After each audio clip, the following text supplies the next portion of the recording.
નમસ્કાર, હું છું પ્રિયા અને તમે જોઈ રહ્યા છો જનતા કી જાણકારી ન્યૂઝ। નજર કરીએ આજના સમાચાર ઉપર। જામનગરમાં સ્વરૂપ ગ્રુપ દ્વારા ગણપતિ મહોત્સવ ઉજવાયો। જામનગર અહીં દિગ્વિજય પ્લોટ વિસ્તારમાં છેલ્લા 15 વર્ષ થયા સ્વરૂપ ગ્રુપ દ્વારા દર વર્ષની જેમ આ વર્ષે પણ ગણપતિ ઉત્સવ ઉજવાયો। આ ગણપતિ ઉત્સવમાં દરરોજ વિવિધ પ્રકારના ધાર્મિક કાર્યક્રમો રાખવામાં આવ્યા હતા, જેમાં મહાઆરતી, અન્નકૂટના દર્શન, ગણપતિ દીપમાલા, સત્સંગ તેમજ અંતિમ દિવસે રાસ ગરબા રમતા રમતા ગણપતિજીને વિદાય આપવામાં આવી। આ ગણપતિ ઉત્સવમાં જામનગરના અનેક મહાનુભાવો હાજર રહ્યા હતા, જેમાં મુખ્યત્વે જામનગરના ભૂતપૂર્વ મેયર શ્રી બીનાબેન કોઠારી તેમજ ભૂતપૂર્વ મેયર શ્રી હસમુખભાઈ જેઠવા, ભાજપ મહામંત્રી વિજયસિંહ, એડવોકેટ કમલભાઈ પંડ્યા તેમજ જામનગરના અનેક મહાનુભાવોએ હાજરી આપી હતી।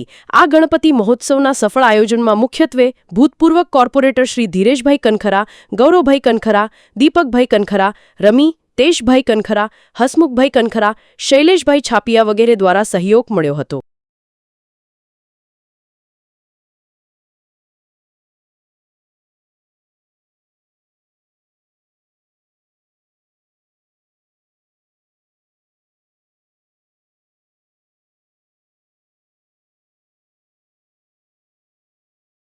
જોઈ રહ્યા છો લગભગ 1000 માણસનું મહાપ્રસાદ ભાઈ અને ગણપતિ બાપાની દયા અને બાકી ધીરજભાઈ, અશોકભાઈ, બાકી બધા જે મહાનુભાવો છે એમને પ્રસાદ સ્વીકારવાનો।